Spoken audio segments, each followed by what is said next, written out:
Alright, so in this video, I'm going to try to trace a pattern that I see playing out in myself, I believe playing out in others, playing out in society. And essentially, it's a four-part pattern that then repeats its first step at the end: trauma, fear, shadow, matrix, trauma. And I'm going to use the individual being as kind of the framework here to show how I see this playing out.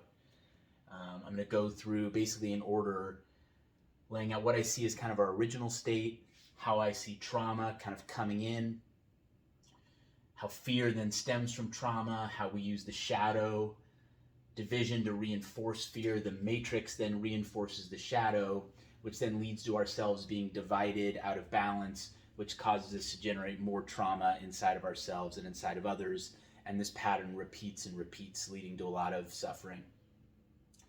And essentially, I'm not going to get into much of a solution, but the state that I'm going to describe in the beginning, which I think is essentially our original state, our state of oneness, it's a state we never really leave, but it is a state we kind of experiment or venture out of to gain experience. But that remembering what this state is like and essentially trying to evoke and channel this state using practices and virtues and things like that that bring us back to this state is how we essentially undo the pattern. I think the one thing we want to look out for always is being definitively anti something. And so if our thought is, okay, well, this pattern is destructive, so I'm going to be anti this pattern, what we can see is that that itself is based on a fear model. We're essentially putting this pattern back into shadow. It's going to be reinforced by the matrix and lead to more trauma. So the negativity here is kind of the giveaway that being anti this just is really more of this. What we really want to do is to be more pro or more neutral. And what we're going to be pro of is, again, this kind of original heart-based, I'm going to call it a gyroscopic state, which I believe is what we get away from and which tips us into this state of imbalance. So in our original state, I call it our gyroscopic state. I'm going to use the heart because I do think the heart is a seat of awareness that can sustain this. I don't think that the noodle brain up here, or even really the gut or intuitive brain down here, is able to sustain this because they're much more binary in their processing, right? They're processing bits of information and they tend to want to sort things into good or bad, right or wrong. From the heart-based focus, what we do is we allow all information to gather here. And essentially what we have is we get like a gyroscopic balance. And so let me set this up a little more before I dive into that. So I'm going to use the infinity symbol here. This is a symbol I like to use to represent harmony, balance, things being in essentially a dance with each other. If one thing were in isolation would perhaps be problematic, by putting it in essentially into balance with its pair, into harmony with its pair, we essentially get the restoration of, I keep using this word harmony, but the restoration of a peaceful and even state. So for example, the main one that the heart's always balancing is fear and love, right? Fear and love. And what I'm going to do here is I'm going to use an image of a gyroscope. And forgive me, I know this is not in any way what a gyroscope really looks like, but let's just have it symbolize that here. And we'll have that infinity symbol here. And I'll redraw this example of fear and love. When we're in a heart-based focus, when we're open, when we're more in an abundance paradigm instead of a scarcity paradigm, what we're able to do is, as we encounter a situation and as we feel the tugs of fear and the tugs of love kind of on our heart, the love may be drawing us towards something, fear may be pushing us away from something. If we're in a gyroscopic balance, what we're able to do is, as our center of gravity tilts, right, either toward love or toward fear, we're able to maintain a poise, right? We're not falling down and tipping, right? We may be leaning, right? Kind of like Michael Jackson in the Smooth Criminal video, right? But then we can always come back up to our top, like a gyroscope that tips down. Another image I'm picturing here is like a sailboat out at sea, right? And if you've seen these images of sailboats, I'm not much of an artist, so this image is surely going to be problematic, but I'll just stick with this.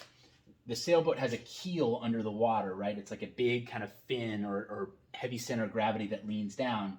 And that way, if the sailboat is tipping, right, this sailboat Normally on even water, it's like this. It can be pitched to a very high degree, and that's because this keel is digging into the water and essentially giving it a bite into the water, so that even as the rails or the holes of the ship tip and tip and tip, because that keel is bit into the water, it's able to keep it stabilized and allow the boat to eventually return back to the top rather than tipping and capsizing. And that's the same idea here, right? The gyroscopic balance, the spinning and rotating of these complementary energies allows this gyroscope, right, which I'm picturing here is kind of our awareness, right, our decision making, to remain in a poise even if we feel out of balance. So let me use an example here. Let's say you've got a child, say like 4 years old or something like that. And let's say that child comes into a house, right? Maybe the parent brought it there to visit or something. And in that house is a big dog, right? Now the child doesn't know that this dog's name is Terrence.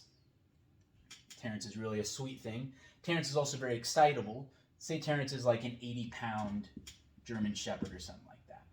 And this little kid, right, what are they, maybe about 40 pounds or something like that at the most. So it's outweighed. It's maybe standing at about the height of Terrence's mouth. It sees, right, better to eat you with, right, these big, sharp teeth in Terrence's mouth. Maybe Terrence is like kind of smiling, got his tongue out. And in this child's balance, right, we're going to feel a tip toward fear, right? Because the child on a very primal level is seeing something that it realizes can kill it or harm it, and the child has a lot of uncertainty perhaps. Maybe the child doesn't have a lot of experience with dogs, right, or is just caught off guard. The child's heart is going to suddenly feel a wash of fear, thinking, oh my God, I may die, what do I do? Now, if we have the heart open, right, we have this gyroscopic balance, what can happen is the information can gather in the heart. And instead of tipping over into a fear state or tipping over into a love state, and I'll talk about that too, both of those I think are really dangerous, what the heart can do is maintain its balance, kind of like that sailboat on the ocean, like the gyroscope that's able to keep its point on the ground and maintain a poise even at a tilt. If the heart's open, even in a situation of apparent danger, we can allow the open heart to essentially create a counterbalance to allow this poise to return. So, what we have here is the open heart able to gather information. And this heart is being fed information up here from the gut brain, right? This is the seat of intuition. It's also then receiving information from the head brain. This is the seat of more cerebral processing, stuff that can be expressed more in sentences, logical claims. This really functions much more like a humming, kind of like if you've ever hummed to yourself while you've thought, to kind of have information move through. That's really the signal we get more here. So information's coming in from the head, information's coming in from the gut, right? Sensory information's being processed. And so what does the child see? The child sees teeth. The child sees massive size, right? The child sees something maybe that looks kind of like a wolf, so there's kind of a wolfish vibe there. So all these things are kind of tipping in the fear direction, right? So we feel a tug there. But because the heart is open, because we have a gyroscopic balance of fear and love, because we have that keel biting into the water, the child doesn't fixate or isolate on these facts, right? It allows the gut and the head brain to provide additional information. So what the heart can then do in that open state is it may recognize, hey, Terrence's owner is right there behind, right? And Terrence has a collar on, right? Maybe, adding facts I know, but maybe there's even a leash here and the ability to grab it, right? So we have owner, collar, right? Maybe the child then remembers that its parent is right behind it, right? For safety, right? We had kind of like a wolf here, but we can remember that it's a dog. And maybe from the gut brain, the child gets a flood of remembering of, hey, dog is probably trained. This owner probably wouldn't let people in the house if the dog didn't have some degree of safety to it. Now, notice, we're not drawing any conclusions. We're not saying the dog is good or bad. We're not saying that we should feel all fear for the dog or all love for the dog. Instead, we're keeping an open space for all this potentially conflicting information to process and coexist in a single spot. And what the person is doing is they're keeping their senses open to the environment, right? They're continuing with their eyes. to see what's around and what's there. They're looking at the dog, looking at the owner, looking at the parent, maybe assessing the distance between them, keeping an ear out for any sounds, right? Feeling their body, maybe starting to feel whether they're having any sweating or any stress response. So the senses, right, are engaged in the environment, which is where we want them to be, right? So they can gather additional information to send through the gut and the head brain into the heart. And then what the child is essentially doing is it's trusting its heart in the moment. It's feeling this balance, going with the tilt, but not tipping the attitude out of balance. So here's what I mean by that. Let's say at the beginning, the child is fixated on kind of the love side of the information, right? That's going to cause a tilt. Let me flip this here briefly just to kind of go with my metaphor here. So I'll put love on this side, we'll put fear on this side. Fear, love. So at the beginning phase, when the child is first encountering this big dog and all this information is at the forefront of the child's consciousness, right? It's kind of in the foreground of everything. We're going to see a tip toward fear. And so we may actually see the child physically back up, right? Create more space. The gut brain especially, though, is going to work very quickly here, right? Filling this information on love, which then can allow a counter tip. Now, this counter tip may not cause the child to move back and to move forward, but it may actually cause them to stop their retreat and reassess the situation. Again, their senses engaged to the environment, assessing the physical reality of what's around them, and then the heart essentially serving as this main open processing area for information, for the child to try to decide how to act in response to what's happening. And so with the senses attuned to the environment, with the heart attuned to the information from the head and from the gut, and with this essentially the open heart being a gyroscopic balance that allows us to say, oh God, I'm afraid of this situation. Oh my God, actually, I like this situation. And to essentially, through those wobbles, re-find our original poise from which we can respond in any way, right? If all of a sudden our fear spikes because the dog starts to approach us, we can immediately then take a protective action, right? If all of a sudden we see the dog's ears go down, the dog lies down and puts its belly up for us for pets, we're not stuck in a fear state. We're able to kind of wobble back up to our middle, maybe even lean a little bit into love and go and approach and pet the dog. In other words, we remain adaptable and flexible to the situation as we perceive it because we're not tipping ourselves out of balance and we're not prejudging the situation as good, or all bad. We're recognizing the complex blend of information and trusting our heart to guide us moment by moment in coordination with our senses in terms of how to respond to it. Now, what I think unfortunately often happens with us is the heart closes quickly, and that's usually in a response to the fear that's happening. So going back to our situation with the kid, right? This information comes up, teeth, massive, wolf, right? The child may be fixating on this at the beginning. What the child may do is essentially close the heart and say, okay, I've seen enough. This is a fear situation. This is a bad situation. This dog is bad. This situation is bad. Right? And so now what we get is instead of a gyroscopic balance, our gyroscope tips completely on its side. Right? We fall flat. And having fallen this way, right, we've essentially fallen down into a fear state.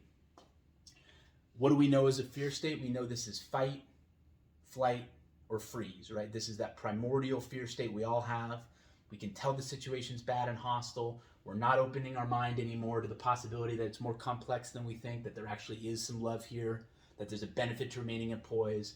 This is all or nothing. We've gone black or white. We've said this is a fear state. We didn't make this decision consciously, of course. It happens on a deeper level.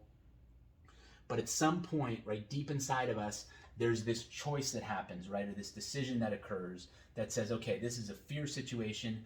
I'm going to essentially tune this out because this is just distracting and confusing me. I'm going to fixate and isolate on all those things that seem dangerous about it. And all of my conduct is going to be geared in a fear response, right? And so even if that situation that I described happens where the dog lowers its ears, lays down, puts up its belly, because this kid is now looping in a fear state, the child may still, even when that happens, run back to its parent, leave the room, cry, pee its pants. I mean, imagine all the things that can happen when someone, especially a young child, is in a severe fear state. if we get stuck there, right, we essentially close off our eyes and our hearts to the possibility of love, then we stay in that fear state. And essentially we're in that fight, flight, or freeze mode. And those are really the only three options that seem wise or available to us. So what I've described here was kind of the original state, which is the open heart, getting fed by the head and the gut. Recognizing, yes, there's maybe reasons to be afraid. Yes, there's reasons to feel love or hope or confidence toward the situation.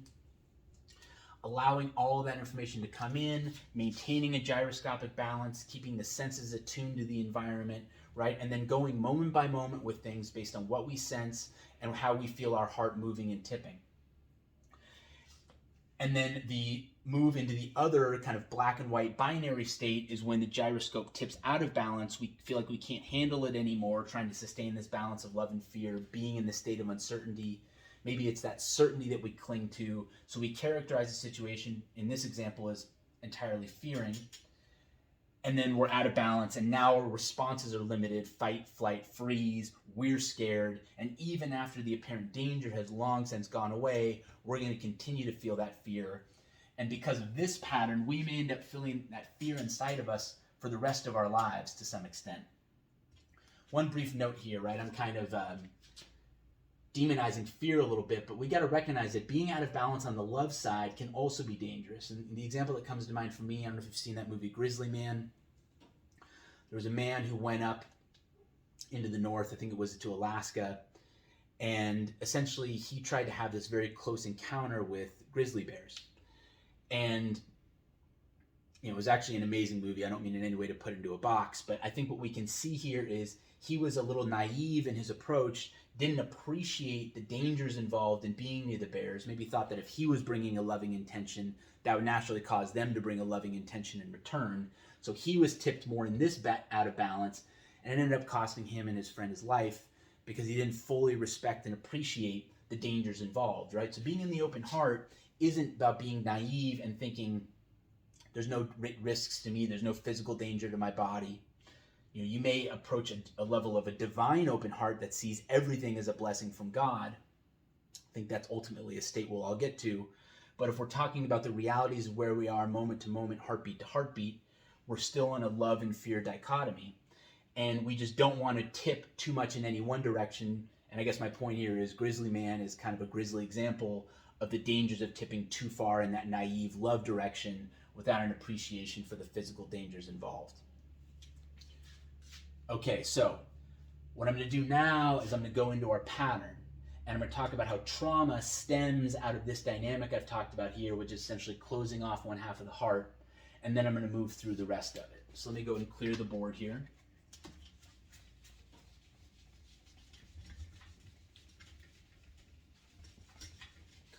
And this image I had up here of the split heart is going to be kind of a theme that continues to emerge as we go. I'll just say here, another video I made called The Structural Approach to Fear is kind of a complement to this lesson. So if you're digging what you see here, you want a little more, something else in this theme, a structural approach to fear is one you could check out. Okay, so what happened in the trauma? Right, we had the open heart. We had the fear and the love in balance. At some point, though, it became too much to handle. Understandably so, especially if it's a 4-year-old, but really understandably for all of us, we all tip into fear, right? It's part of our nature. Again, from that divine perspective, it's all the doings of God. It's all the Big Bang unfolding. It's all perfect exactly as it occurs. So the heart gets split. One part of it is denied, right? In this example I used with the dog, it was the love side that was denied. I used the Grizzly Man example to show the opposite. The love part gets denied. And when that happens, anytime we cut off part of our heart, anytime we shut part of our heart down, it generates a trauma. And this trauma is essentially, you can think of it this way. If you've got the head brain up here, right, and it's feeding its information to the heart, and if you've got the gut brain in here and it's feeding its information to the heart is kind of like a filter. You can think of it like an oyster, right? An oyster takes in the seawater, puts the seawater back out, essentially acts as a filter for the entirety of the ocean, one pump at a time. The heart is kind of like that for the information that's coming from the gut and from the head. But if half the heart is essentially cut off, what you're going to get is essentially a pileup or an overflow of information that's not able to be processed, right? That's not able to be assimilated into the whole picture. And so I'm going to represent that with kind of this asterisk looking star thing. This is information that, had the heart been fully open, would have been able to flow in, would have been essentially in this whole field, right, with the fear on its side, the love on its side, all of them essentially balancing each other out and creating that gyroscopic balance that allows the being to kind of be in a flowing state with what is, right? And as the sensory information comes in and it feels like more and more fear, we assume more fearful posture, right? More and more love, we perhaps have a more open posture. But the key is we're not tipping out of balance and judging the situation to be entirely one way or the other. Once we do and we've closed that heart, you could picture it like an oyster, right, that shut off half of its pump. The seawater still coming in, right, trying to get processed, trying to move through the oyster. But the oyster doesn't have the processing power to do it anymore. And so essentially it does is it creates this kind of shrapnel, or this blow off, this smoke off the fire, this stuff that isn't getting processed because it's not allowed to do its dance with the rest of the information in the situation. So this may be stuff like the teeth, maybe. Actually, that's not a good example. This may be something like, say, the ears of the dog. Hey, look, its ears went down. Nope, not seeing that anymore, right? We're all fear, right? We're no love. So the fact that the ears softened got pushed off, right? Maybe this example here, like I remember dogs are nice, right? That can get pushed off. And then, pick your example up here for something else that could come in. And it could be either fearful information or loving information. But if it's getting kicked off, it's probably in the loving side. So it's nice, it's got ears, and let's say that other information about its owner being there, right? Because we've now prejudged the situation, shut our hearts off, all this data isn't getting processed in us in real time. But that data is still being generated by the gut brain and by the head brain to come in. And data, right, it needs to go somewhere. What's going to happen with it? And this is where the body essentially takes that data and stores it as trauma, right? And, I've been using these nice examples. The other thing that can start to happen too is, is that fear information is coming in. Maybe the dog is growling, right? Maybe the dog bares its teeth, right? Maybe he notices the dog kind of flex its muscles or something like that. All of that is stuff that is terrifying and frightening to the child, kind of almost nightmarish to consider in isolation. Now, if it's considered in the context of the whole, right, again, accounting for the fact that the owner's there, that it's got a collar, the child remembers, oh yeah, dogs do tend to be trained by their owners. The owner probably wouldn't invite a kid into the house if the dog wasn't trained. All these kind of background information, again, likely coming from the gut. But because the heart is essentially shut down to information processing, now we're in fight, flight, and freeze mode. We're not trying to take information in anymore. We're just trying to maintain whatever posture we've chosen. Now, this information, too, doesn't go through the heart, doesn't get processed, and so it can get stored as trauma. And so all of these little asterisks, right, these little balls of information that, again, could have just been processed and harmonized in the moment, but because the heart was shut down, they aren't. They essentially gather up or accumulate, kind of like a form maybe of like a bacteria or a cancer cell in us. And the reason it's like that is, again, it's not that this information by itself was bad. It's that because the information isn't part of its normal dance or context, it's now kind of a free radical. It's out in isolation. It's almost kind of missing its twin. And so I've been using this asterisk image, but another image you could use is the image of a broken heart. And you may even start to do that with these on each side of the divide, right? So for example, the ears going down was an image that if we had had the heart open, may have led us to calm down and be happy. That growl happening, right, would have been an image of the contrary, right, would have likely triggered our fear response. Now, perhaps if these two happen in the same context, they can kind of cancel each other out or be kept in a certain harmony with each other, right? Yeah, the dog growled, but that was 3 seconds ago. Now I'm seeing its ears go down. Maybe it's calmed down, right? So that information, instead of being loose and free in us, unprocessed, they essentially would have maybe processed each other. But because the heart is shut down, we're not processing anymore. Growl, right, is like here, right, and that's kind of got that fear energy in it. And then the ears down over here. And now these are now halves, which again, in the open heart, would have been part of a whole, would have been harmonized, wouldn't have left a charge or a residue. But because they're broken, because they were never filtered to the heart, they're now like shrapnel, like pieces that are floating around. You know, I love mixing metaphors and throwing stuff around here. This is one I used from the structural approach to fear. You could think of it kind of like a bowl too, right? Each of us are like a bowl. Information comes into us, kind of like water or soup goes into the bowl, and we're able to hold it, right, up to a certain level. If you overfill the whole on its brim, right, we're finite beings with finite brains, it'll eventually spill over, but what's in there, right, will stay. We can maintain fluid up to a certain level, we can hold it well. But if we start getting pieces or chunks missing out of our bowl, right, then we're going to get leaks, right? If the leaks get too big, it could even be a downright pour. And if it's at the very bottom, at the core of it, we won't be able to hold any fluid at all, right? We'll be a bowl that everything just spills out through. We don't have the integrity we usually do. Why? Because these little pieces or scraps are missing from the material. And you can think of this kind of being that same way. These are now little shards of our bowl, right? Our ability of our whole heart to hold the information coming from our gut, hold the information coming from our head, and maintain that gyroscopic balance. Well, each time the heart goes through this experience of essentially getting shut down, being put into fear mode, and having all this information get essentially sprayed out like shrapnel into the body, it's kind of like the heart breaks a little bit, right? The heart gets traumatized. And so these free radicals are kind of floating around in our psyche. Now this obviously is kind of a nightmarish or dangerous situation to have this information out of context floating freely in the mind, right? So we imagine that 4-year-old boy, right, 4-year-old boy or girl, leaves the house. Maybe 3 days later, they're driving by a park. They see a dog, and all of a sudden they hear a growl. And then they think, nice, right? And then they think a dog flexes its muscles and bares its teeth, and then they picture ears going down, right? It's really confusing because with their senses, they're seeing a dog that's 100 feet away, right? In no way going to get near them, but they're now thinking about this dog from the past, right? It's like they're immediately triggered to go back to this dog from the past. Why? Because this information about that experience wasn't processed properly, right? Was not fully integrated and resolved through the open heart. So these free radicals are around there, and anytime there's a situation in the environment that reminds us of it, all these free radicals associated with it glob onto it, right? And essentially cause a lot of confusion.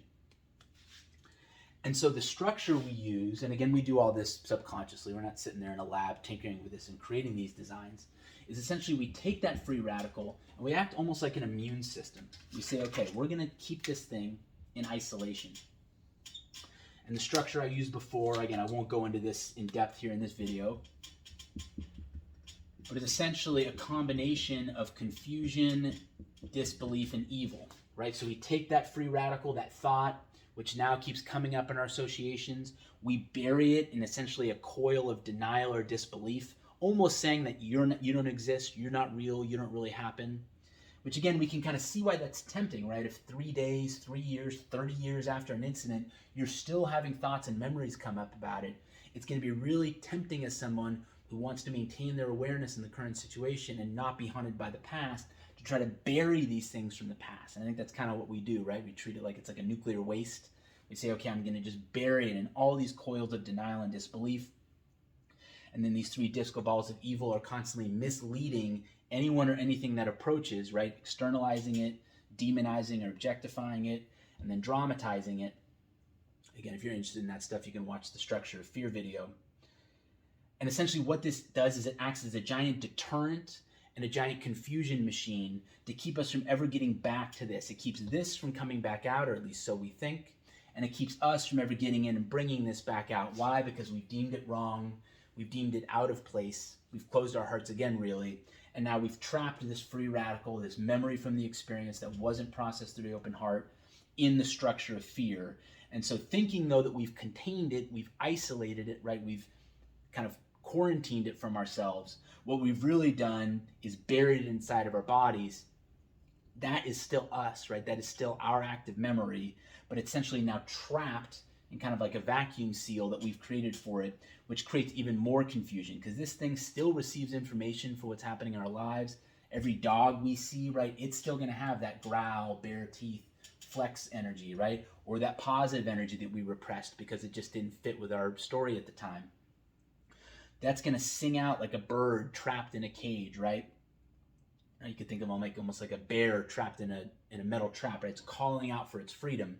But because we've buried it down here in denial and evil, we treat this, right, this fear calling out, we don't even realize that it's our inner child calling out for us for freedom. We think it's some evil thing, some demon, some dark thing. We even will externalize it and not even realize it's inside of ourselves. But we're going to essentially take that, treat it as bad, kind of like we did in that first move, right? And essentially siphon it off, quarantine it, to try to prevent it from ever affecting us again, not realizing that now it's going to really affect us because we've buried it in a lot of misleading information. Okay, so what I'm calling then trauma is the combination of the creation of those free radicals by the closing of the heart, right? And then essentially bearing that trauma into fear. And what I'm going to do is I'm going to actually mix my, not mix, but shift my metaphor here a little bit. I'm going to go into something more like the yin-yang because I think it illustrates this principle, especially the shadow and the matrix, more effectively than this structure does. I think this structure is kind of complementary with what I'm going to describe. These are all metaphors anyway, right? This isn't like chemistry where I'm showing the actual literal structure of something. I'm just using metaphors to show how I see dynamics playing out. But I think this same dynamic here of an old experience, an old piece of data, wrapped in denial or disbelief and guarded by evil, which is the misattribution of suffering's cause, right? Essentially misleading us into thinking that this isn't real, right? Or isn't inside of us or something we need to fight, instead of having us realize that it's an inner child that we ourselves have actually kind of put in time out. That this will play out as well in the model I'm going to use, which is based more on the yin-yang.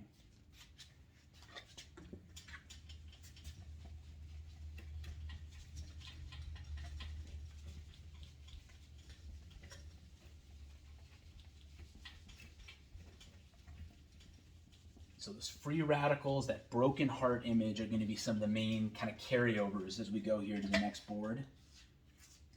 Okay, so, right, I've been drawing the heart before. You could also use a circle to kind of represent that whole state, that state where the information from the gut, the information from the head is all pouring in, and we're able to maintain that gyroscopic balance. Because again, even if we feel our emotions tipping in one direction or the other, we always remember that balance is the key, poise is the key, that we have more resources available to us, that we're more flexible and adaptable if we maintain that poise. Even if it gets scary, even if it's tipping out of balance, even if fear is yanking on the horn, saying panic, run, do what we got to do, get the heck out of here, right? We may end up listening to that and agreeing with that, but we don't do it in a reactive way where we shut down our heart and deny the love of the situation. We do it only when our gyroscope is tipped so far in that direction where we realize this is the only loving choice for ourselves, is to essentially use fear, at least temporarily, to protect ourselves. Okay, so we have the trauma come in though, right? And I showed how that trauma could be either positive information, right, or kind of love information from there, like the dog lowering its ears, the owner coming up and putting a hand on the dog or something like that. Then we've also got that difficult information, right, like the teeth being bared or the dog growling. Because the heart was closed, this information was not processed. This information was flowing freely in our environment, freely in our minds, and we started to treat it as a danger, almost like an invader, because now it was coming up in associations when we didn't want it to be. So what I've described so far is trauma. Fear then is the act of taking these little energies of trauma, and like I showed before, finding some way to quarantine it so that it's no longer a free radical in our information. We're no longer having these associations with it all the time, where every time we see a dog, we're picturing that German Shepherd from however long ago growling and baring its teeth. We know on a deep level that that's not healthy.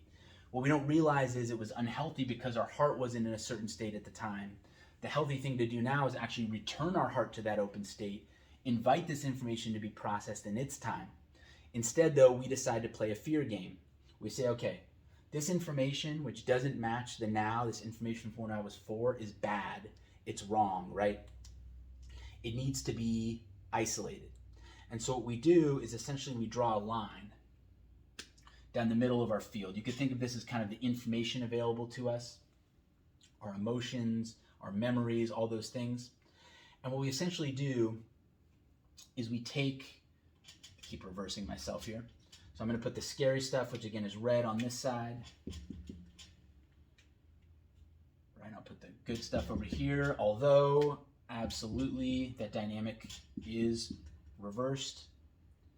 So what we're going to do is we're going to say, okay, there's a bunch of information which I think is bad information, wrong information, misleading, unhelpful information.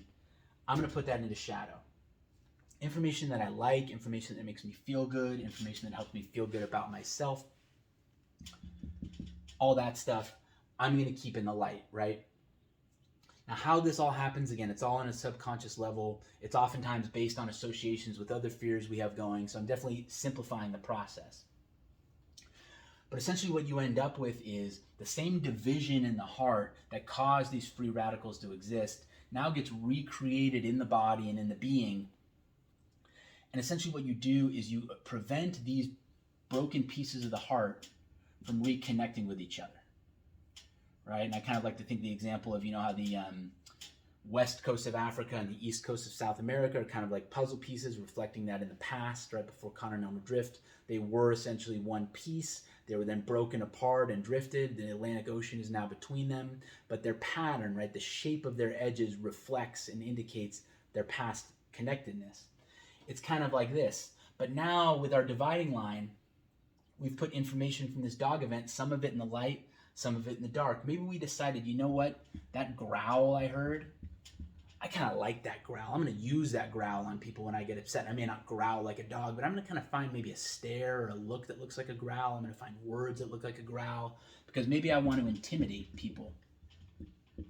And of course, I wouldn't do it to a good person or a bad situation, blah, blah, blah, blah, blah. But I'm going to keep this intimidation kind of on the leash and available. And when someone deserves it or the situation calls for it, I've got no other option, boom, I'm going to intimidate. And that growl, how I felt when that dog growled at me, I'm going to then turn that around onto someone else. So I'm going to kind of keep that in my light, keep that available to me.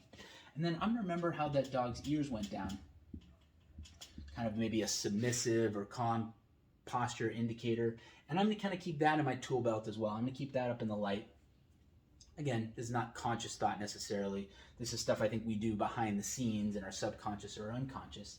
But I'm going to keep that too and remember how that is. And if I find myself in a situation where someone's getting scared of me or something like that, or it seems like the situation calls for it, I can kind of emulate that, right? And then here in the darkness, what do we have here, right? We had ears down. Maybe here is where the dog is baring its teeth. And here's where the owner was nearby. And so we shove that into the shadow. And again, on a literal level, what we're doing is we're basically denying that happened, right? Anytime that memory wants to kind of come back up, right? And again, why is it coming back up? It wants to reunite with its divided twin, right? It wants to find wholeness again, first by reunion with the other information that it should have been dancing with in the open heart. And then it wants to get back to the entire body field as well, because again, these are little pieces of us. Right? We have that bowl, right? These are little pieces of that bowl that are missing. And the bowl wants the pieces back, and the pieces want to be back with the bowl, right? Wholeness is kind of the theme or the gravity of all this. But because we've divided it, we've prevented that original wholeness, the information with its complementary information, and then we've also prevented the wholeness of all of these individual pieces back in the whole of the being that they are, again, the being of an open heart.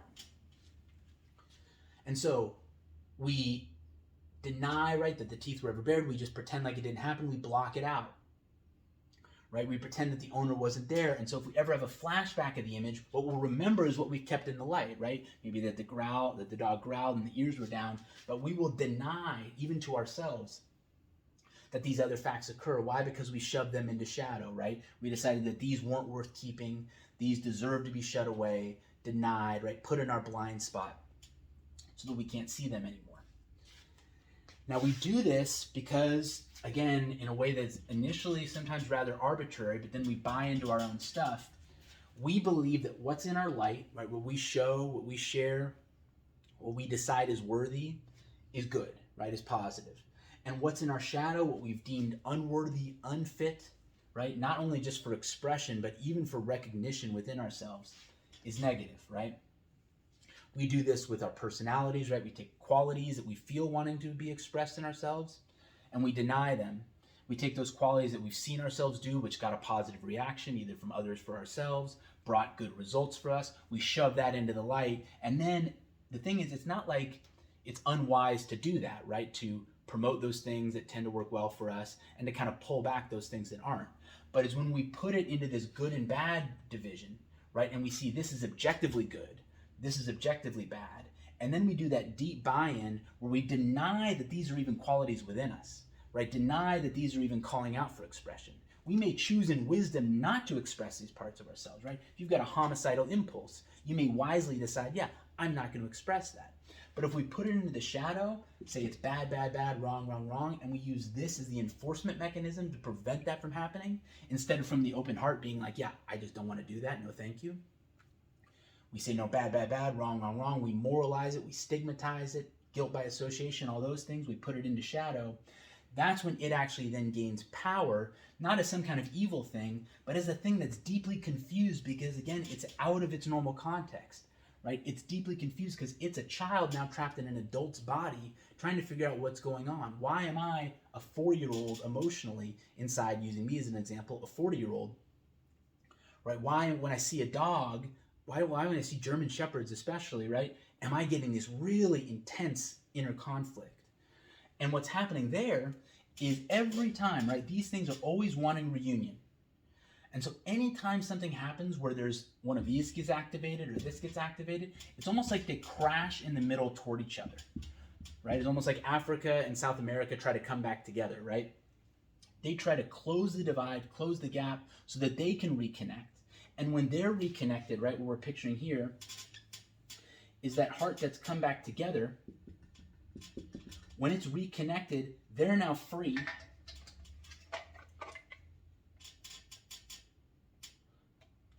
right, to restore their harmony with each other. And they're then free to restore their harmony with the entirety of the being, right? This is the bowl, right? And this is the part that's missing, right? This little piece from when we were 4 that got separated. It's now free to go back into the being, and instead of being stuck in the ribs or stuck in the forehead or stuck in the chest, stuck in the legs, wherever we've kind of buried it, it's now free to move around with the rest, to readapt, to reharmonize, to become a note in the symphony again, instead of being this thing that's shut off to the side, an outcast, right? And so when this attempt for wholeness happens, this yin-yang structure, this dark light structure, feels a threat to its integrity, right? This is kind of like a border wall or something like that. It feels its borders being threatened actually from both sides, right? Because both of these sides don't want to be in isolation, don't want to be in light or shadow. They recognize that that's nonsense. They recognize the complementariness of everything, that they're actually better together, that they actually are each offering something the other wants. And so they're always trying to come back together in the middle. And so what do, right? Do we recognize this? Drop the line, right? Allow the light to fill the shadow, allow the shadow to fill the light, allow them to blend and to become whole again. We're humanity. We're a little too complex to that. We like our mythology and our drama a little more than that. So we're not done yet playing this game. We're going to go farther, right? And so where we are on our map, I talked about trauma. Again, that's these guys. I talked about fear, right? That's the separation, right? The burying and disbelief in evil, which again, mapped onto here, is separating them on different sides of the line. Then the shadow work is essentially denigrating or treating as bad everything that we've put over here, everything we've deemed unacceptable. We don't say, like, the healthy way to do it is to just see it's a choice, saying, hey, I'm choosing not to be homicidal, right? I'm choosing not to exercise, right, and pick your destructive impulse. Why? Am I going to say it's bad? Am I going to say it's wrong? You don't have to. You can say it's not for me. No, thank you. I don't want to do it, right? But instead, we get caught up in justification. We get caught up in vanity, right? Arrogance and shame. And so we blame all our shame on this, right? We use this as fuel for our arrogance. And we just spiral, right? Maintaining the structure, not appreciating how toxic it is inside of us, not realizing that it is actually the barrier to our wholeness. We think it's what allows us to remain right? To remain righteous, to remain proper, but that's only fixating on here. We're not realizing how much we've shoved back here and how this separation is continuously harming us and keeping us a leaky bowl, right, when we could be a whole bowl. Okay, so fear, trauma, fear, shadow, matrix, right? We saw this pivot point here. Do we get rid of this line and allow these pieces to come back together? Oh, heck no, right? We thicken the line. We reinforce the line. We reinforce that wall. We build it up, and that's the matrix, and that's the next thing I'm going to talk about here. Now, this image is going to be a little hard for me to draw because I'm going to essentially take the yin-yang and tilt it, and as you've seen, my skills of artistry, I wouldn't say they're my strong suit. So what I'll do is I'll kind of draw two images side by side. Get the yin-yang, shadow and light, acceptable, unacceptable. I'm going to try to like tip it a little bit. And essentially, how do I want to do this? Like this is like the wall, right? This is the shadow side. This is the light side. But what I've done is I've kind of like taken it like a cookie and I've kind of tilted it. And so this is like height on the wall. Right? Like Game of Thrones, the wall separating the beyond from the kingdom. Right? So this essentially I've taken and I've blown up in height here. And so we've got our trauma energies, right? Our divided broken hearts on each side of this divide. And again, what I said before is these are always going to be seeking each other, right? They're like entangled particles, like a positive and negative charge. They're always going to be wanting to come together. It's just their nature, right? They're naturally drawn to the wholeness and the harmony, the complementariness of being together. Again, for their individual dance and for their dance of the whole. So they're crashing against this wall all the time. Well, we don't like that, right? Why? Because we've decided this is bad objectively, and this is good objectively. We've even denied to some degree that we made this choice. And we maybe see society doing the same thing. Everyone else I see, or this group of people, this culture, they identify themselves actually by what they put in their shadow. They're anti-this, anti-this, anti-that, pro-this, pro-that, pro-that, right? That's our shadow. That's our light. We will then adjust accordingly. Okay, I'm going to shove some of that stuff that I thought was okay into my shadow. And yeah, maybe I can bring some of this bigotry or whatever I think was wrong up because, hey, that's what the culture is doing, right? That's what society is doing. I'm going to kind of shove that out into the light a little more, see what's what. So we try and do this. And what we can't do, though, what we can never allow to happen, being not sarcastic, but I'm kind of taking the voice of our division here, is we can't allow these to reunite, right? I can like switch things in and out, kind of adjust here, adjust there, dial up the light, dial down the light. But what I can't do is get rid of this wall and allow these things to reconnect on their own. I can't allow them the freedom to reunite in the way they want to. Why? Because that'll be the death of this, which will be the death of me. Right? When we talk about identifying with our shadow, what I mean by that is I don't think we just mean the shadow. I think we mean the entirety of the structure we've built to try to keep ourselves and the world safe from us. Right? Why do we need to keep the world safe from us? Because we shut down our hearts. Why do we shut down our hearts? Because we were afraid. Right? Do you see how the cycle kind of feeds on itself? But then, hey, everyone else is playing this game, and I'm playing this game too. And man, there's a lot of really scary stuff in my shadow, and hey, a lot of good stuff in my light. And I don't want this hurting this, right? Messing with this. I want to live here, right? I want to be in this safe place. I want to be in the light. Or some people actually turn to the darkness and identify with themselves there. Same game, just from the flip side, right? Identify exclusively here. I'm going to deny all these parts of myself. And so now what we're doing is we're living as a broken being, living in utter denial of the fact that we are actually whole, but we've just blinded ourselves to it the whole time. Okay, so how do we maintain this division, right? How does this wall hold its line? And this is where the matrix comes in. Now, we all know the movie The Matrix, and yes, what I'm talking about is kind of like that, and no, what I'm talking about is not like that. Let me start with the no first. I don't mean that the Matrix is like that this world is a simulated environment, that the real us is enslaved somewhere, being a battery or some other kind of exploited thing, that all of our senses and everything like that is a fraud being perpetrated on us by an external evil force. I don't mean that. What I do mean is that inside of each of us in our imagination, we have this conglomeration of people and viewpoints and things like that, which essentially serve to maintain this barrier between the qualities of ourselves that we've shoved into the light and the qualities of ourselves that we've shoved in the darkness. In other words, the matrix serves as this border wall, keeping them apart, preventing them from doing their natural act of reuniting from each other. And the way it does it right, is that same structure I used before when talking about fear. It preys on confusion, disbelief, and evil. And again, I use this word evil. The thought of evil being inside of us can be kind of a repulsive concept, why we put evil over here. When I'm using the word evil, what I mean is being misleading about the truth and doing so deliberately, right? So someone comes up and they're like, oh my God, my arm is really hurting. What's going on? You go and you take a look, right? Let's say an example, the person's blind. And you look down and you see that there's a giant spike sitting through their arm, right? And you go and you say, yeah, I think you're eating too many strawberries. Cut out the strawberries, right? That would be kind of an evil act. Why? Because you're aware of what's happening. You're aware of the source of the pain, but you're misleading them away from it towards something that likely isn't causing their pain, right? The misattribution of suffering's cause. Disbelief, right, again, essentially denialism, taking what is true no matter what the evidence is, deny, deny, deny. And actually then what it does is it creates new evidence, the evidence of the atomacy of the disbelief, the relentlessness of the disbelief. This is now information that essentially backs up the disbelief. Why? Because it has this kind of intimidation or this force, this might makes right on its side, where it's saying, hey, I don't care what you say. I'm not going to believe anything, right? It's like utterly defiant. And it then assumes a power of its own, again, not because it's right about anything, but because whatever position it assumes is backed by kind of its war machine of defiance and disbelief. And so that it then becomes kind of a force of nature in itself, but it has no good faith and no merit at all in decision making. All it does is act as a force to back up whatever position or side it's on.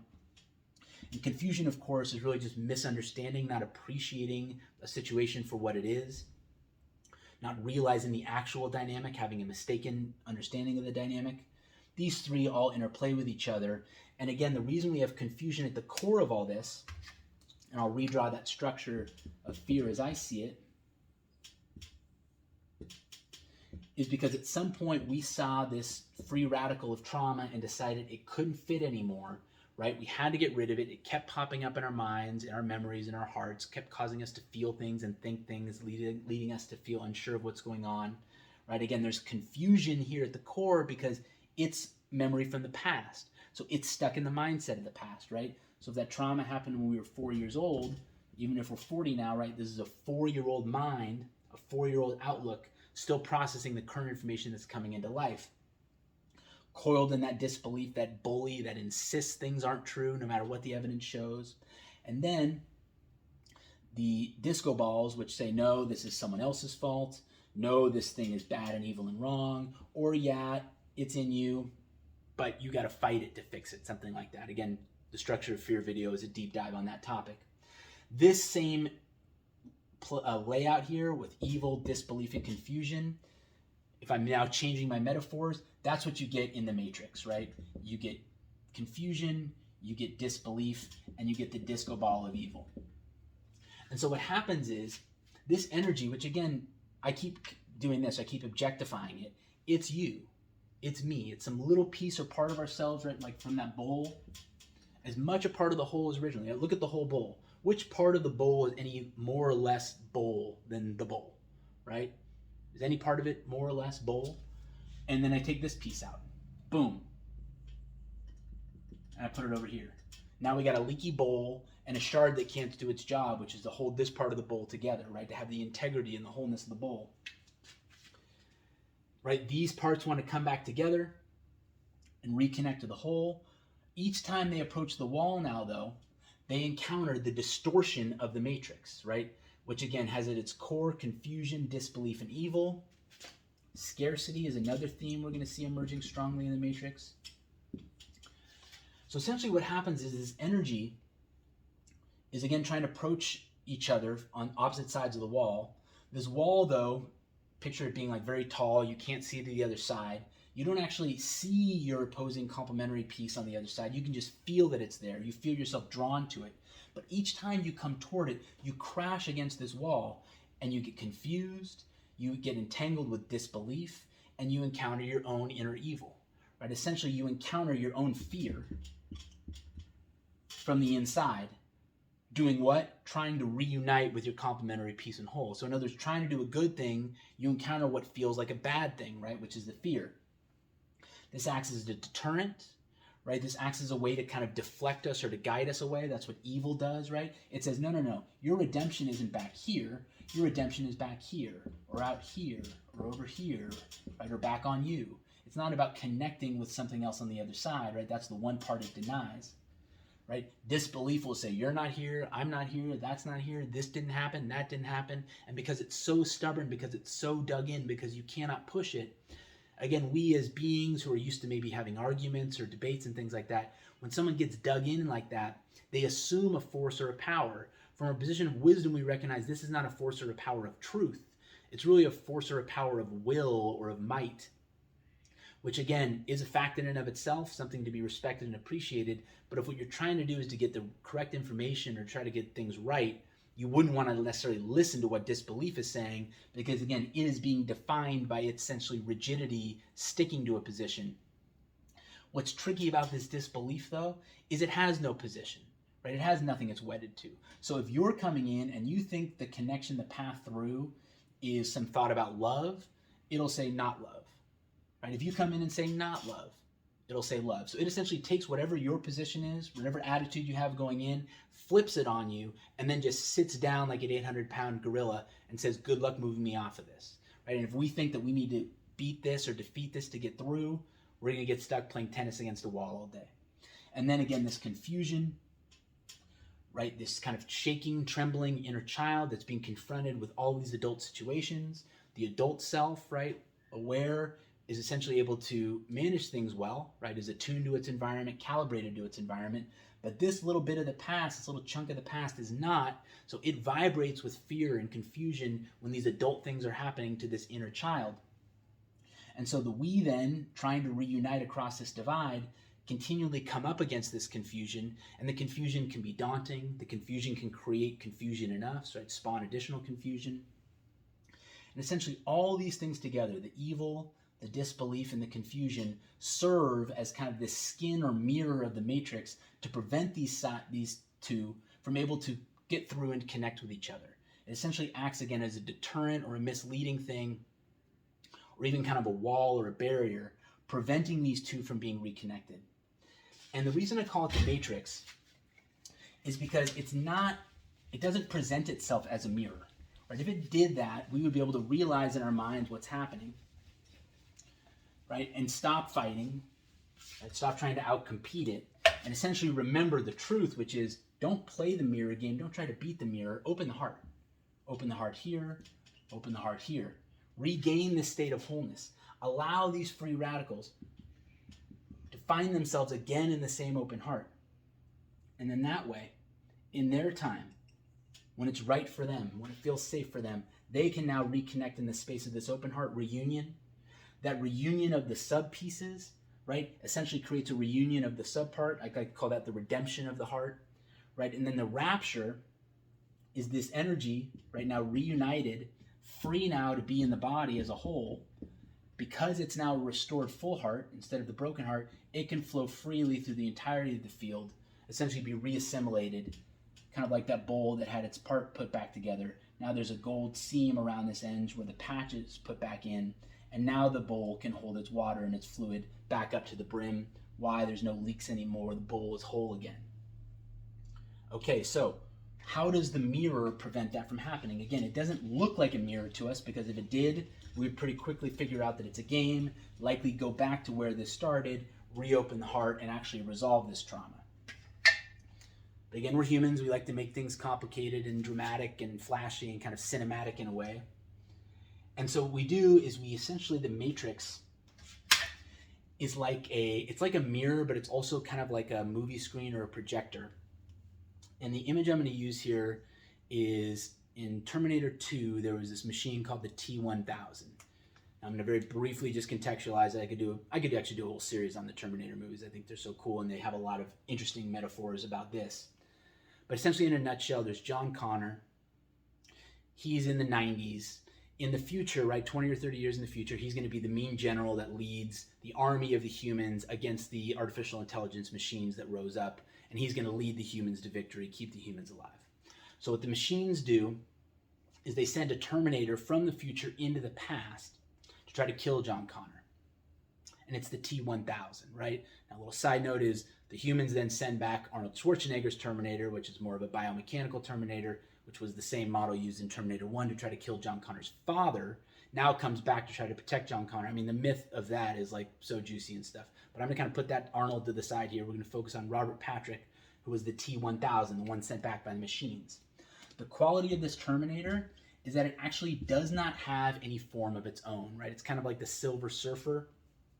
It's this metallic, shimmering, liquid metal that can assume any form, right? I've drawn a human. It can be a blob. Anything that it touches, it can assume the form of, right? So if it touches, for example, this one touched a police officer in the very beginning, that then became its default form in the world, right? So it had a police uniform, it had a star, it had the gun and the badge and all that stuff. But then it touches a number of other people over the course of the movie, and it can then assume their form as well. Touches John Connor's stepmother, so it looks like her. It actually uses that over the phone to try to trick John. Toward the end of the movie, in the climax, it starts to look like John's real mother, Sarah Connor, calls out to John, tries to draw him in, essentially luring him or tempting him toward his death in the form of the person he loves and trusts the most in the world. Maybe you can see where I'm going with this. The Matrix, right, this wall of mirrors guarding the divided sides of the human heart, essentially is like this liquid metal Terminator. And so what it'll do is it'll assume the form of our parents, our loved ones. It'll even take on weird identities, like speaking as the collective voice of, like, say, your country or your society. And the way it does this is very subtly, it'll just kind of speak voices, right? Create images in the mind, right? Just enough to kind of evoke, okay, oh, that's like my mom talking, or okay, that's kind of like what I imagine a respected member of this political party would say, or this establishment would say. It reads whatever we are fixating on and whatever we're looking to as our authority figures and our kind of touchstones or guides of wisdom, and it then puts them into this matrix and has them stand guard and basically enforce this wall. And so when we're coming up here, we're not encountering a spiral or a little asterisk or a disco ball where it's like, what the heck is this? We're encountering our parents, right? We're encountering our exes, right? We're encountering some weird conglomeration of society or authority we feel. And what these people are telling us is all confusion, disbelief, and evil. But again, they are clever, right? Just like a good con man doesn't come up and show you their cards and isn't always too blatant about it, right? They will, at least at the start, be subtle, be clever, actually seem like they're on our side, seem like they're trying to help us. Hey, here's some prudent advice for you. Here's some caution advice. Hey, don't you remember how this happened before in the past? Sorry, my little notebook thing tipped over here. Right? It'll seem like, oh, it's offering me a nice little word of caution from the past. The telltale sign, again here, the core of it is going to be the scarcity. You will see there's always some scarcity underlying its message. And again, it's subtle. But the scarcity is going to be here. Something is not enough, right? Either you're not enough or the situation isn't enough for you, right? There's something that's in mismatch, right? Something that's not right, something that's not worthy, something that's not sufficient, something we need to feel urgency about, right? It's constantly trying to press this button of negativity and fear. Why? Because it's fear that maintains this divide. Indeed, fear is the divide. And so as we get into touch with our matrix and we're seeing those kind of inner forms emerge in our imagination, and again, I use that liquid metal model because it really can, in rapid alternation, assume all these different forms in us, either through the image it presents or the voice it uses, the language it uses. It'll mimic very convincingly those external authority figures in our lives, those external people whose opinions we trust and value, and essentially turn them against us to maintain this division. The degree of blatancy of using fear, right, of being confusion, disbelief, and evil will increase the more we get into our matrix. So again, at the beginning, it'll kind of try to shoo us away with little easy kind of droppings, doesn't get too confrontational, doesn't bite into us too much, may not use too much guilt and shame, maybe flashes that blade, right? Do we really want to talk about that again? Or do you really want to go down that road again? But then it'll put it away, right? It's not looking to pick a fight. It's just trying to get you to go away. The more you lean into it, right, the more you stay despite its deterrence, that's where it starts ramping up the intensity of its counteractions. More venom begins dripping from its tongue. It begins going into deeper and deeper realms of confusion, which is sometimes where you can kind of catch it at its game. And I say it, I'm objectifying it. It is us, right? It too is trauma energy and free radicals that have been captured and put into this, right? Again, going back to the divine perspective, all of this is perfect. Nothing about this is wrong. Right? This is all the unfolding of an experience that is mysterious to us at this level, but I believe at its fundamental level is always unfailingly loving. How could this be loving? I think that's a testament to the limit of the human imagination as opposed to the nature of what is. I was just a little aside there because I know we're getting kind of negative and I'm demonizing. I'm actually kind of matrixing the matrix right now. It, though, is fundamentally the same thing that all the rest is, which is confusion, disbelief, and evil. It's just being in this form, right? It's serving as the border guard and essentially keeping those broken pieces away from each other. And this is happening on both sides of the wall, right? On both sides of the wall, when something approaches, the matrix will deploy fear, right? Deploy evil, disbelief, and confusion to essentially get this move to go back in this direction, which keeps the reunion from happening, right? And maintains that division and separation of light and shadow. And so I'm just going to grab my pen cap, which slipped over here real quick.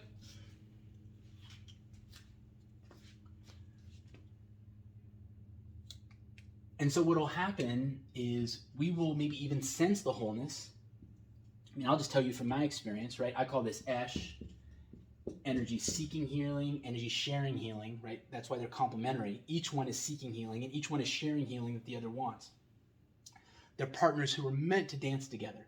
And yet our matrix keeps them apart to prevent our wholeness, again, in the name of keeping us safe, in the name of keeping bad things away and good things toward us. But in the process, what it does is it creates us to be divided, confuses the heck out of us, and really leads to us being ultimately delusional about who and what we are and who and what everyone else is, because we're going to then project the same model onto everyone else. And lo and behold, we're all playing this same game, so it resonates in some way, reinforces our idea, I need this game, I need to play this game. So the way it comes full circle, right? We had trauma, right?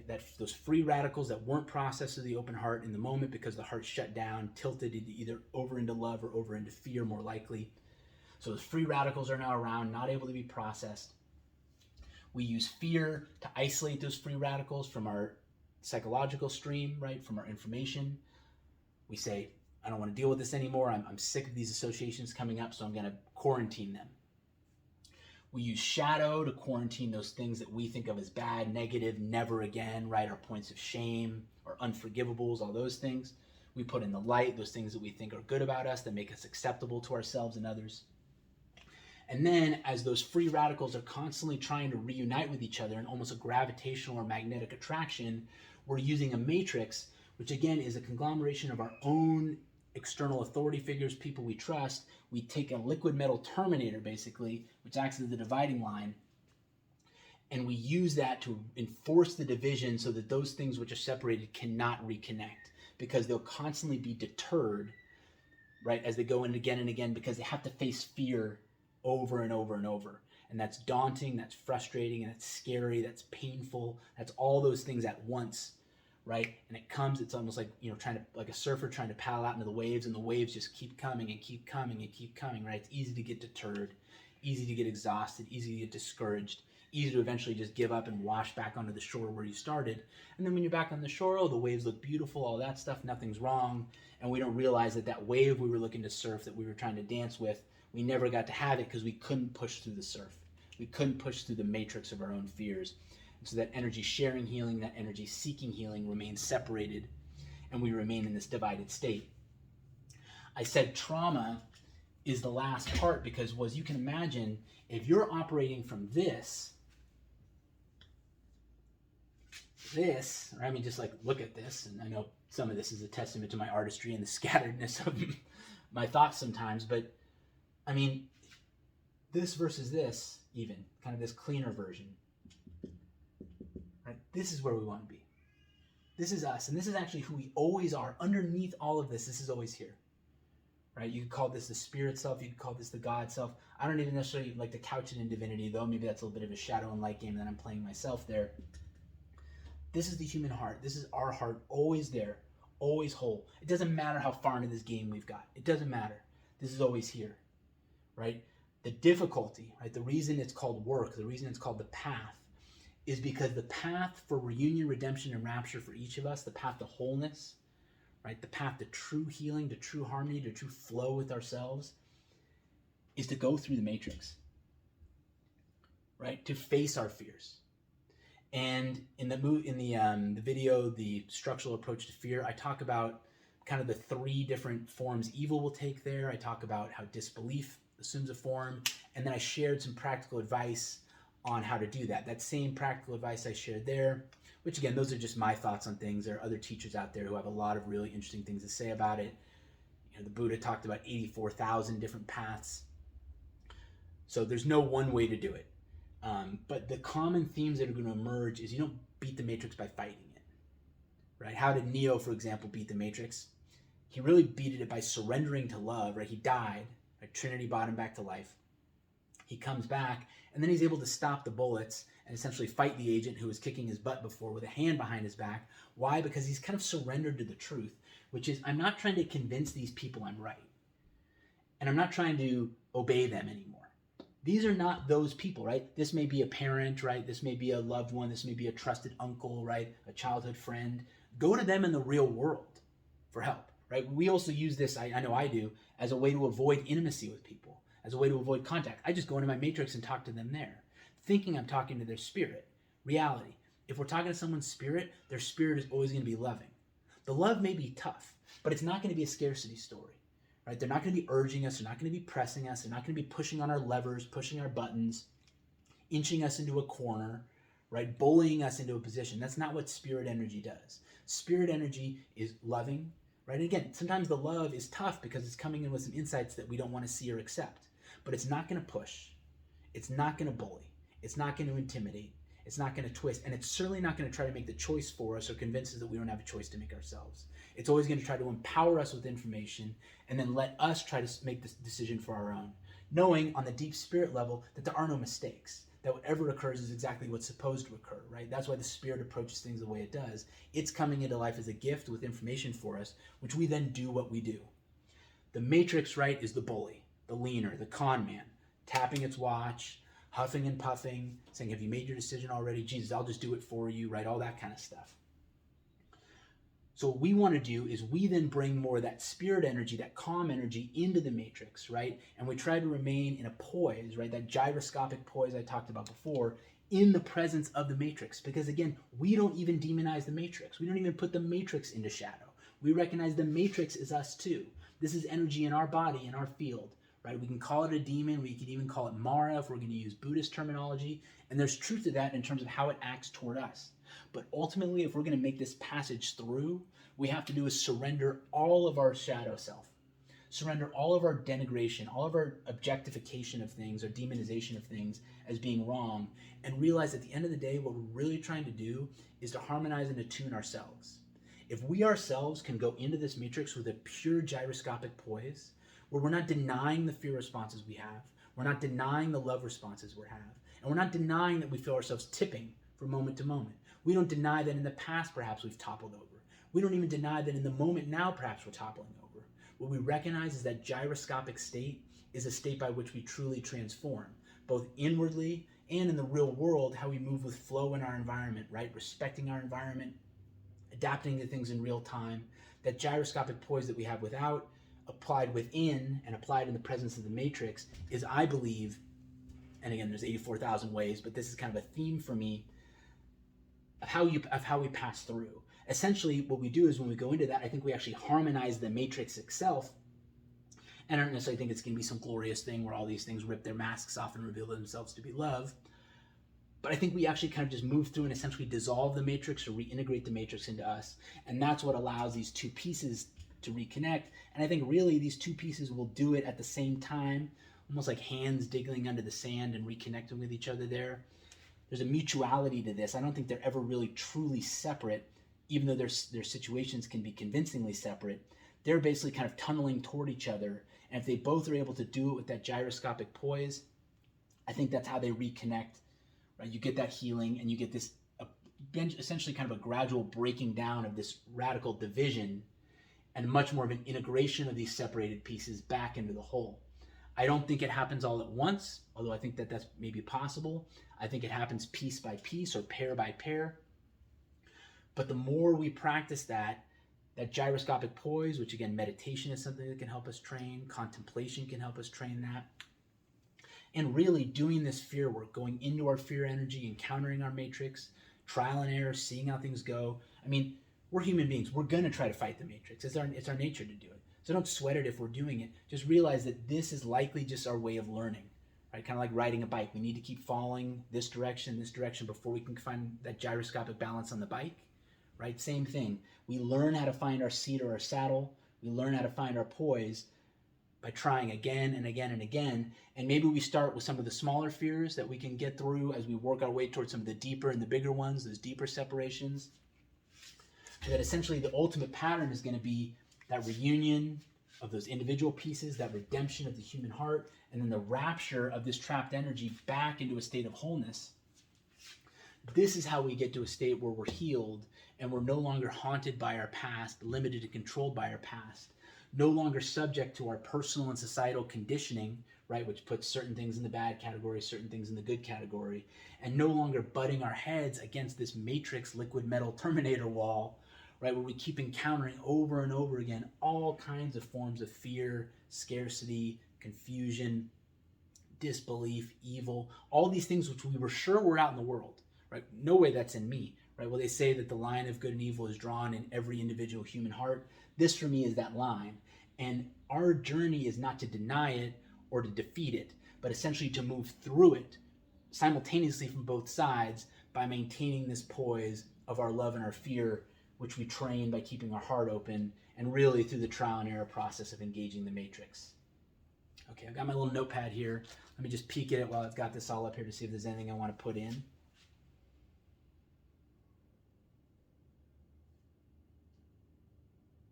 I'll just say, I've been using this image of a mirror. Another thing you could picture here would be kind of like a funhouse mirror, like in a carnival. It distorts the image in front of you, right? It may make you look wider or thinner or more twisted than you are. And that has another deterrent effect because, again, deep down, we all want to be acceptable. We all want to feel like ourselves or others, ultimately ourselves, but we project it onto others, are going to accept us, find us suitable, find us likable. This funhouse mirror, part of its distortion is to show us back an image of ourselves that we just can't accept as seeing, right? Maybe we have a phobia of being too large, right, or too small. It's going to show us that version of ourselves that's the unacceptable one, hoping that we turn away in disgust or denial from it. And when we do that, we think we're protecting ourselves, why we're avoiding this terrible thing, this image of ourselves that we cannot accept. But what we're doing in the process is just reinforcing the matrix and avoiding the connection we really want to have. So if this liquid metal terminator example isn't really working, or if you're looking for another metaphor to kind of pile on there, hey, I've got plenty. One of them is this funhouse mirror that distorts the image in front of it. Just a couple other thoughts here too. So the themes you're going to see here, right, are balance, appreciation, respect, and harmony. And again, that's not going to be denying that things come up. Hey, this person's got a gun to my head. Hey, they just cocked it. We're not sitting here blithely kind of having information come in, waiting to process it and saying, oh, harmony, belief. What we're doing is we're allowing information to come from the head and the gut. We're responding in accordance with our bodies. We may even act on instinct. But the key is our senses are attuned to our environment and our heart is maintaining a poise and it's open. It's allowing the information to come in. It's not shutting things down and prejudging it. And so I think the themes we'll see, that the themes and the qualities we can hope to cultivate in ourselves are balance, appreciation, harmony, and respect. More importantly, that's what we'll see ourselves manifesting. That's what will actually be coming out of us. Right? That'll be the vibe we have if we're operating from an open heart. If we're operating from this, what we're going to see is a lot of setting in stone. I would never, I could not possibly, right? These kind of hard lines we draw, living in the superlative, living in the extreme, right? We're going to see a lot of that here. Fixating, isolating, and denying, right? Taking things out of their whole context and putting them under a microscope, nitpicking them, not appreciating that they're part of a much larger picture, right? These are all the ways that we get into this, and this is the behavior that's going to manifest in us when we're running this. Now, the key to realize is this too is not binary, right? Especially, for 99.999% of us, which are all going through the healing process, we're going to vacillate between these two states, right? And it's not like anyone is ever always in this state or always in this state. Maybe when you get to full Buddhahood and stuff like that, hey, good for you. For the rest of us, right, we're going to be rotating back and forth. And so this is where recognition and noticing is so important and so valuable, is if we can even recognize this swinging back and forth and process that in the open heart, then what we can do is we can put the yin-yang itself in the open heart. We can embrace and accept our dividedness, right? And recognize that it too has a place in the heart if we're balancing fear and love in harmony, instead of fixating on fear or fixating on love and denying the other to try to simplify the situation. Because again, that's what fear is going to do. Scarcity, too much information, I can't process it, I can't deal with it. We need to simplify this, shut down the open field, and give me a paradigm. Tell me this is all good, tell me this is all bad, and I'll work with it, right? That's how fear works. That's why it uses the scarcity paradigm, because it doesn't think it's enough. And again, if you're just operating things out of the head brain and the gut brain, and you're shutting down the heart, that's absolutely true, right? It cannot process this information in a way that's going to lead to a balanced response. Only the heart can do that. But once fear has taken heart out of the equation, or really we've taken heart out of the equation and given ourselves over to fear, now we're playing this game.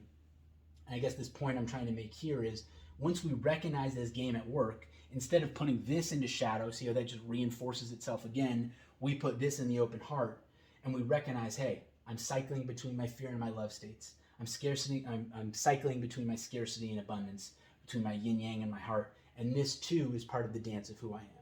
I can embrace this as part of my gyroscopic balance and not get too tipped. And if I get tipped, I'm cool with that. I gyroscope again and I come back up.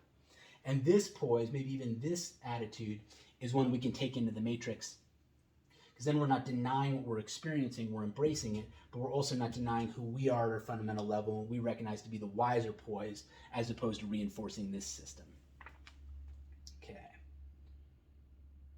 I think I got most of it. Yeah, I'll just draw one last image to kind of reinforce this.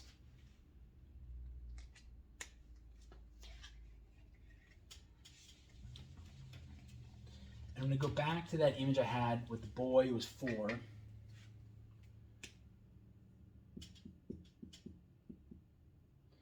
you got the dog here, Terrence. Sorry, Terrence, I'm going to draw you quick. Make sure Terrence's teeth are in there.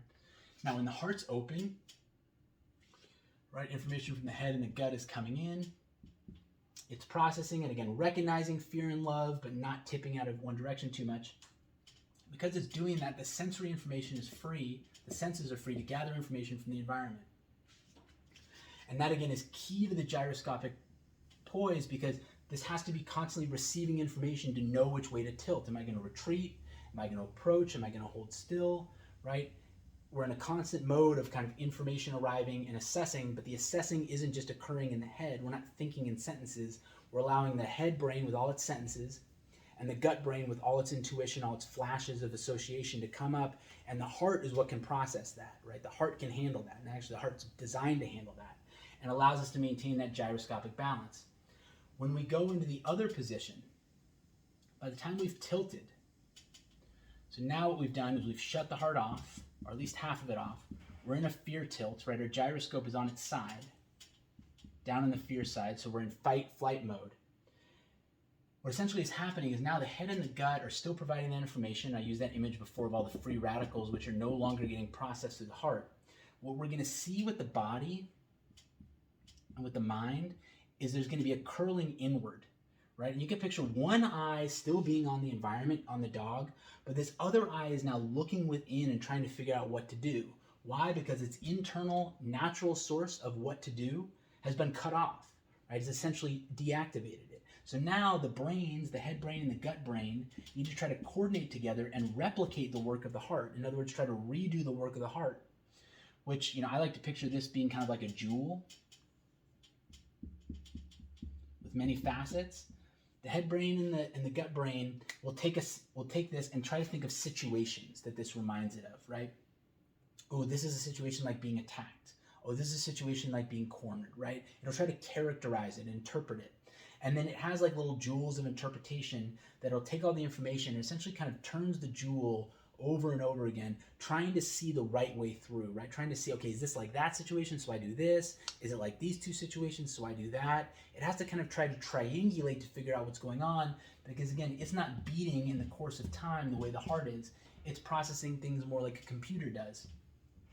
And so essentially what the body will do and what the attention will do is, instead of being free to allow the heart to do its thing and attending the senses to the environment, our attention and our sensory information kind of gets split. And we'll kind of be watching the world, but through kind of a weird fuzz or gauze. And what we're really doing is we're taking our part of our eye and turning it inward, and we're looking in the direction where our heart would be, right? And that's why I kind of have this figure kind of curling in on itself. We're kind of like looking for what to do, right? Kind of looking up at our situation, but we're also kind of looking to our heart kind of instinctively for guidance. But because we've cut it off, right, our brains are then trying to do all this processing. And so we end up really doing is looking in those little jewels that the mind has, right? Associations, comparisons, analogies, metaphors, right? Give me a structure, a cognitive structure that resembles this situation, so that I can by proxy figure out what to do here based on what I would do here, right? It has to work almost by hypothetical to the world. It has to triangulate action through hypothetical models to get to the world. But we all know, right, from Farnham Street, Shane Parrish has popularized this image for me: the map is not the territory. Well, we're here looking down at the map, right? These little things the mind creates, these little models created by the mind, but that requires some of our attention to attend to the model. And so all the attention that we're putting toward the model is attention we're not putting toward the environment. So we may be 90-10 for model and environment, 95-5, 50-50. Doesn't matter. If we're divided, we're divided. And now information that we could be using in the heart to maintain our balance and to figure out how to move in that poise is now being detracted and shoved back in, and we're essentially reinforcing the mind balance, putting more energy into the mind and its processing of the model and the map, and reinforcing the shutdown of the heart. So this curling inward is a natural response to the shutting down of the heart, but it's also a vicious cycle that feeds the heart to remain shut down. And I know I myself tend to carry myself with a posture that's kind of like that, right? And I see this in a lot of folks too, that neck forward, shoulders sloped, kind of spine arching back. And you know, there's a lot of things that cause this. Obviously the sedentary lifestyle, the office lifestyle, working at a computer, which is all things I've done that have caused it. So I don't want to reduce this down and simplify it to say it's a single thing. But I do think I've spent a lot of my life kind of shutting down my heart and trying to rely on my brains instead. Again, not consciously, but I think it was just a coping mechanism I used. And I do really think that there has been kind of this curling in me where I'm trying to kind of curl around the heart. I don't know if it's to try to protect it or again to try to see into it, not appreciating that by doing that, instead of doing this, right, this reopens the heart, re-empowers the heart, re-engages my senses toward the environment, this open posture, right, this full kind of butterfly move. Whereas this reinforces, just it almost in body language reinforces to me, oh, I need to go inward to get this answer, right? Studying my map or my model of what's happening requires so much of my processing power. I need to pull that processing power away from sensing the environment and put it all toward this, not appreciating how much that's actually reinforcing this model and leading to an overcorrection.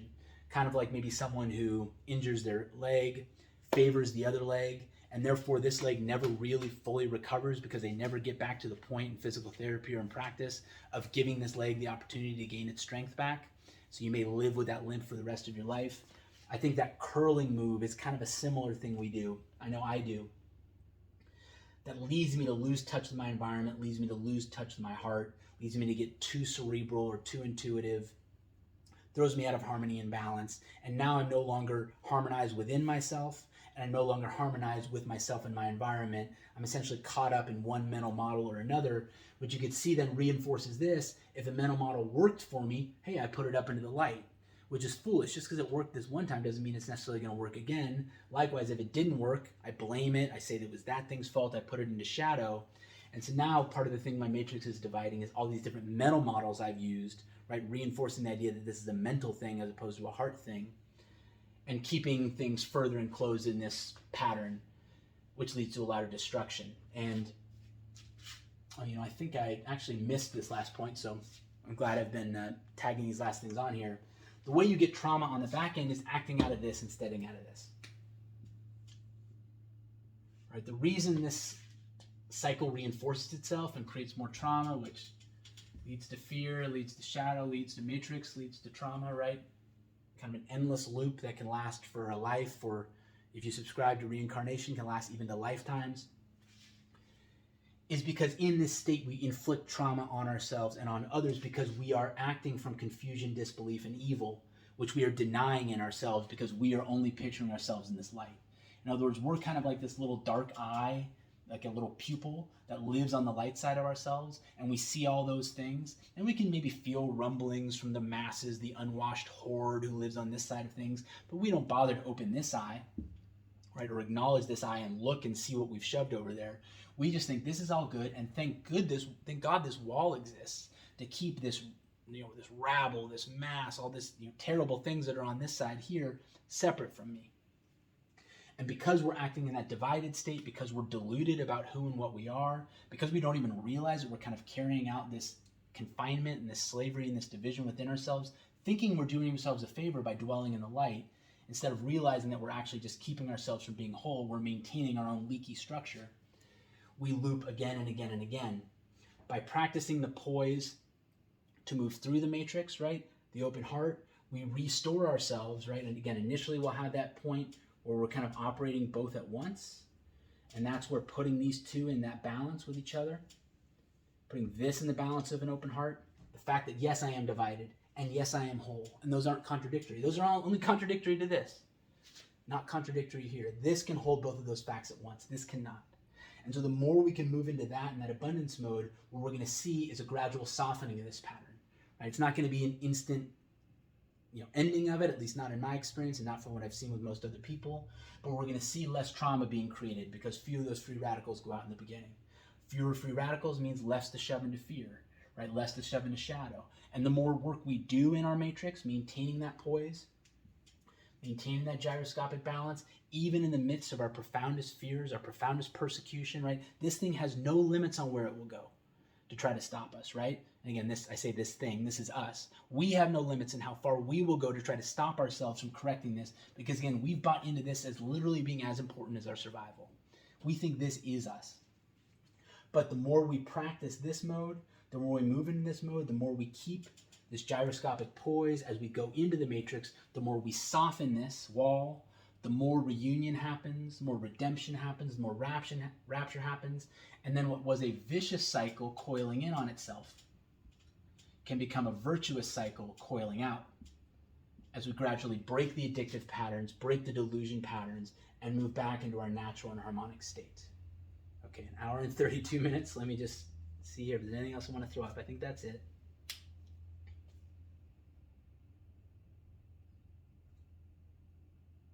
Yeah, just one last word is pain. Pain.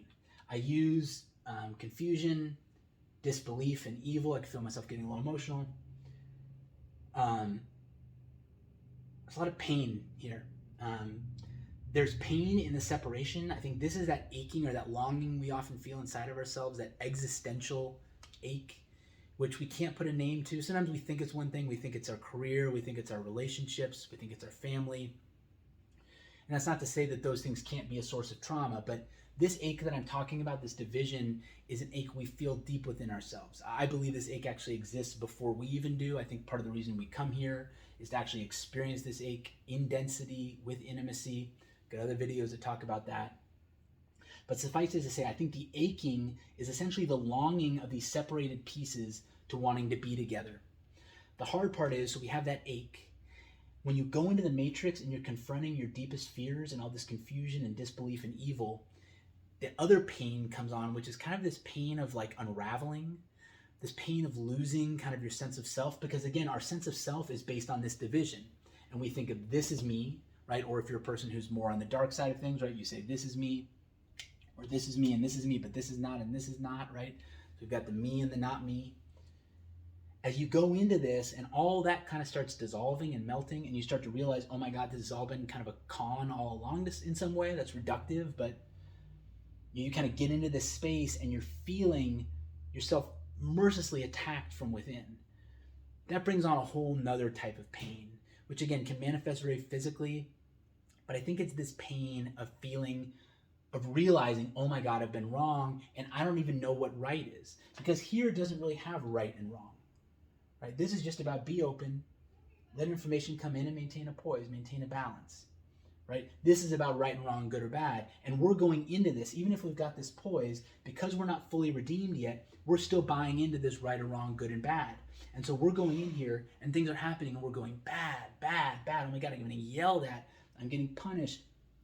All these things from my past are getting thrown in my face. My words are getting twisted. I'm not being respected. Whatever our triggers are, right? You can see what some of mine are. When you get into this matrix state, those things come at you. But the ache isn't gone either. So on top of that existential ache, which drove you to do the matrix work, now in the midst of the matrix, you're essentially getting your ego beat to crap. And I think that's the other side of all this, right? As I'm describing this matrix and all this stuff is bad. I like to use the term the dark sensei. I think it's a facet of the Holy Spirit. This is training you to ditch all the nonsense. The matrix actually teaches you how to get out of the matrix. Why? It teaches you that this is the only way. We will try everything else in the world before we go back to this, because this doesn't fit with this, right? And this is what we bought into. So we'll buy into fighting it, negotiating, begging, pleading, whining. I've tried it. I haven't tried it all, but I've tried all of that and a bunch of other stuff. And I know from other people's stories that they do too. And it doesn't work. That just feeds into the matrix, right? The only way is essentially, Jesus said the only way in is to fit through the eye of the needle. I think that's what this is, right? The path to heaven, the kingdom of heaven through the eye of the needle. That's what this is, right? It's that poise, that smallness of self. Not smallness in terms of weakness, but smallness instead of realizing that this division and putting, my good clothes and my bad clothes, like all that division is all nonsense, really. At a very deep level, we've deluded ourselves into thinking that's important. If we can shed all that armor, right, all that makeup, all those masks we're wearing, and get down to that small vibrating point of what we are, that poise in the open heart, longing for wholeness, willing to endure and stand the pains of this, because it knows that pain is actually the purifying process that's going to allow this to happen. Right? It's going to allow gradually first the balance of these two, and eventually the restoration of the wholeness. That's a bravery, right? That's a courage, but it's not a flashy swords in the air, banners and trophies and wreaths of flowers courage. It is a courage that breaks us down. It is a courage that leads us into the places of smallness and weakness and lack of resource that we've been fearing, that's been keeping us from the divide all the time. And so, again, this word pain, I know it's not maybe a great note to end on, but I just want to honor that pain is a part of this process. And I think a major component of it is the dual whammy of this initial aching pain, which drove us to do the work, and then this kind of searing, breaking, unraveling pain that we have in the work as this gradually you could think of it like a series of buckles and things that need to break and snap apart and fall apart to allow us to get back to the simple expression of what we are, an open heart, keeping in gyroscopic balance with our sensory information, with our brains.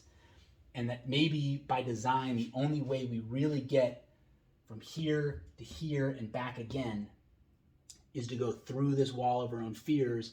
And I think the redemptive part of it is it teaches us by abusing us essentially that all those other games we're used to playing, those manipulative games, those rhetoric games, all those things don't really work in the heart.